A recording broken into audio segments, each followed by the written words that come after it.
Hello, my friends. Welcome back to Sidebar with Stephanie. I'm Stephanie Haney, and I have an egg freezing update for you. Of course, as you know, that's what we're doing here.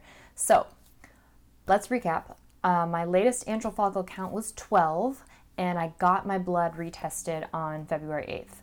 So then I had a phone call with Dr. Maslow on February 22nd to give me the updated results of my second AMH level test. And I will let you listen to that now. Okay, so just to summarize kind of where we were, I'm just trying to remind myself. So you and I met back in December, and we talked about sort of generally fertility and what happens to women as we age, and we talked about, the decrease in quality as we get older, and then the decrease in quantity. And quality is what really kind of tells us the most about what the chances of success are with whatever number of eggs you're able to freeze, and that's mostly determined by age, which obviously hasn't changed very much since December, so that's good. And then the other kind of variable is the quantity of our eggs, and quantity is highly variable, and there are some women who have a lot of eggs and some women who have not a lot of eggs.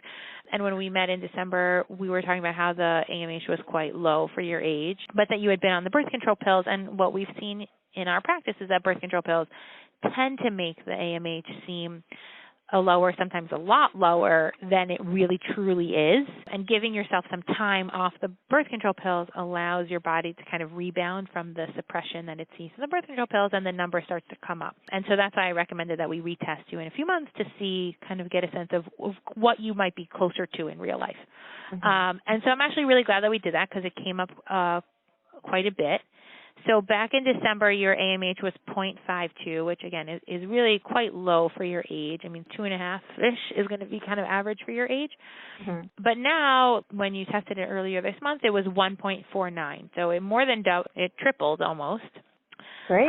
Still low for your age, but in a much more reasonable range, and one that I wouldn't necessarily find as concerning as I did in December. And the truth is that I knew that what we were seeing in December was likely suppressed by the birth control pill, so I'm not surprised that it's come up.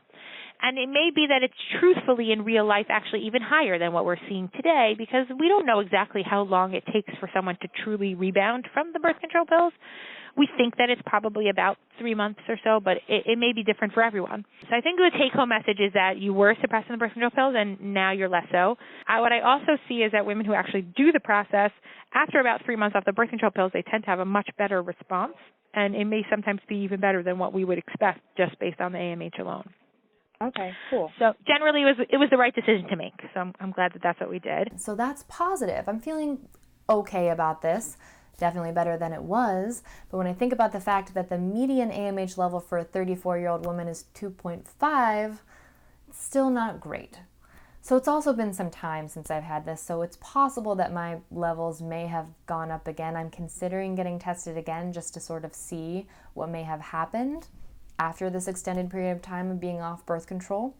But what was most concerning to me is that even with my AMH level going up so much to 1.49, my expected range of eggs that I might retrieve barely went up at all.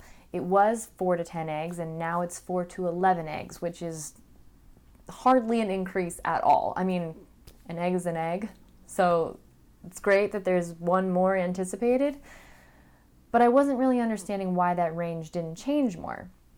So I asked Dr. Maslow about it, and she told me that the algorithm that they've developed reflects the wide variance that women have in response to the egg retrieval process. The funny thing about this is that even though your AMH went up quite a bit, the range of how many eggs we would anticipate didn't really change very much. It went from like 4 to 10 to 4 to 11. And the bottom line didn't change. And mostly that actually has nothing to do with you or your biology or what we really anticipate, and has everything to do with sort of when we do these algorithms, how many people end up in kind of each group. And so it was just a relatively small group, because in reality, I would anticipate that you'll do much better now than you would have if that was truly your AMH. So I don't want you to take home from that you won't get more eggs. You actually most certainly will. But that number in terms of like what do we expect 90 or so % of women to get is going to still kind of falls around 4 to 11. Okay. In my mind, knowing you and what the scan looked like and how your numbers are coming up, I suspect you're going to be towards the higher end of that range, but it's a little hard to predict like more precisely than that. Okay. Does that make sense? Mhm. All this is to say that this is one of the reasons I love like speaking to young women who are in their early 30s, is because there's going to be some women who just have lower numbers by virtue of the fact that they were born that way. And it's kind of important to know that now rather than later, because it allows you to take that into consideration when you start making decisions about, when you may want to start a family, whether or not you want to proceed with something like this. And the earlier you know that, the better. As you get older, you need more eggs to have the same chance of success, and you're able to produce fewer eggs.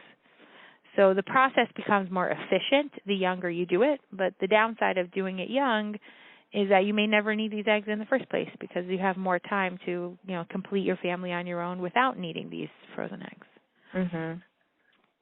So I would say, based on your numbers, like I wouldn't say that there's an urgency to do this. Most women who I see who are young, who have these AMHs that are very low, I do encourage them to think about it seriously, because we don't know what the future holds. And when you have a lower AMH, especially when it's like below 1, you're at a higher chance for experiencing infertility later on in life than others, even though we don't know for sure.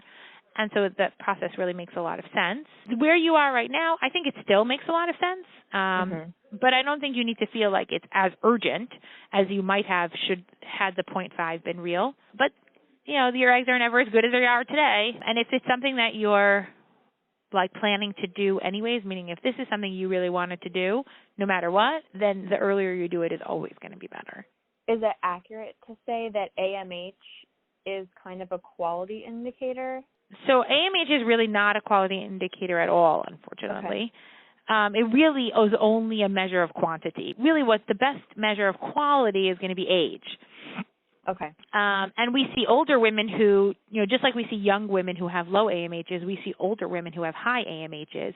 And truthfully, if you sent, a young woman who has a low AMH has a much better chance of getting pregnant than an older woman with a high AMH, because the quality of the eggs in the young women are going to be much better than the quality of the eggs in the older woman, even though the older woman has more eggs. Got it. It's a little bit of a paradox. But so really AMH it really only tells us about quantity. And when we talk about the ability to get pregnant in the natural, like a natural conception, quantity is just not that important, because you just need the one egg that comes out each month. It's really very helpful when we think about how many eggs can we try to push out in one cycle, whether we're doing egg freezing or we're doing IVF. How many we can get out all at once is going to be proportional to kind of how many there are total. Okay. What else we see that's really interesting? Somebody who's older with the same AMH doesn't make as many eggs. So there's always the sensitivity aspect of it is also kind of age related. So like somebody who was, let's say 38, who had the same AMH as you, is going to get like many fewer eggs, and get like 2 to 8 eggs. I had asked for this test before, like a couple years ago, but it would have been totally useless because I was full-time, like fully on birth control. It's not always totally useless per se, because let's say if it was really good on birth control, it could only get better. And then you don't really need to go off it to retest it. But it's definitely worth knowing that the birth control impacts it, because if you got your original one at 0.5 and didn't know that the birth control would impact it, you would be much, much more concerned than you really needed to be. Really? It's at least as good as it is on birth control pills, but usually better. So that's where we are now. I have an anticipated egg retrieval range of 4 to 11 at this moment with these test results. So the next thing I'm going to cover is the cost of medications and what that's going to look like to move forward with the egg retrieval process. And remember, the medications are what I will be injecting myself with in hopes of getting the eggs that are contained within those antral follicles to grow to a mature enough point that they can actually be retrieved and frozen and potentially used later to be fertilized and potentially made into a baby. So that's where we're going next. If you have questions, again, make sure you let me know, and we will be back next week with an update. This is Sidebar with Stephanie. Thanks for watching.